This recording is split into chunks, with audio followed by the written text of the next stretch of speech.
Alright, welcome to MTV Cribs. This is my place. So this is the living room area. It's all kind of one room, but this is the room of living. TV, Xbox, bunch of crap that hasn't been cleaned up in a couple weeks. Over here's the kitchen. This is part from the living area. As you can see, it's still kind of messy, but there's very little dishes in the sink, so that's a good day. And this is my room.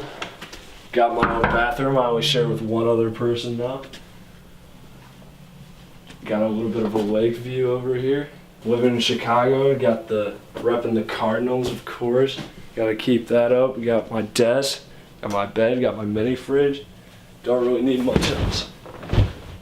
With a quarter of our school's population leaving for college in less than a year, many students are curious about how college freshmen adjust to dorm life. GET traveled to Loyola University in Rogers Park, Chicago to find out. My freshman dorm was not clean, but it was fun. It was really fun. I met my friend group there, basically. It was really good to meet people, but as far as like cleanliness and space and stuff to do other than hanging out with the cool people that are there, there's not much. This year's a huge upgrade. I have rooms, I have my own bathroom that I don't have to share with 40 other people. I have a kitchen, so I don't have to eat at the crappy dining hall as much, but it's pretty chill. It's definitely an upgrade. Oh yeah, there's like 2 janitors in the 19-story residence hall that also take care of 2 other residence halls. At one point, I think we went through like 2 or 3 janitors because they just stopped wanting to clean. It was bad. It wasn't even a room, it was just the hallways, the bathrooms, everything. It was just disgusting. No, I wouldn't say this situation's exclusive to Loyola. As state schools especially are bad for messiness and being loud and stuff, I wouldn't say that having a dorm like I did is exclusive to Loyola in any sense. They're about the same any school you go to.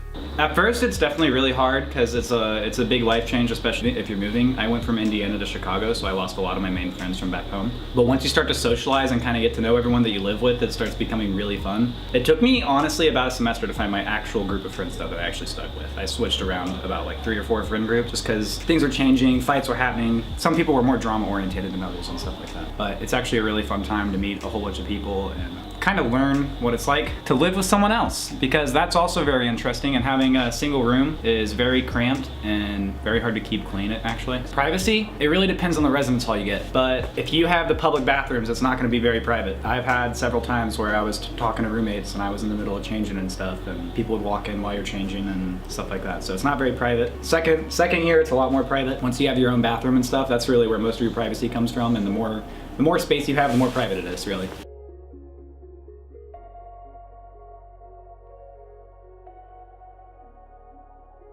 So coming from Clayton, it seems like it was a very protective kind of you don't leave the Clayton bubble kind of surrounding. Whereas here, it's actually kind of similar. It's Rogers Park, a lot of people don't really leave that area. I had a philosophy class where half the class didn't know what one subway stop north was just because nobody left. So it's actually kind of similar to Clayton, I'm not gonna lie.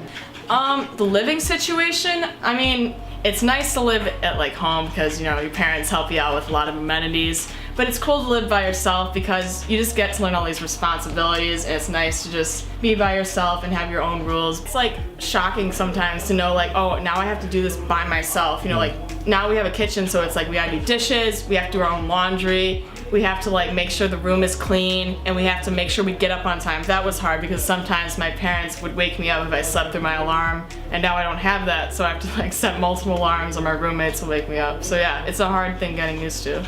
Yeah, I transitioned pretty well from high school to college.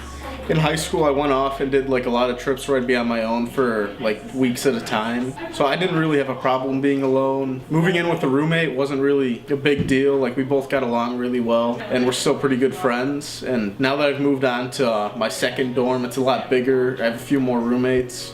Everything's still going really well. you gotta get out and talk to people like right away because everyone's fresh, everyone doesn't know anyone, so that's a perfect time to make friendships with people. You know, don't be scared, everyone feels like the same way as you do. So just go and talk to anyone, man, it's great.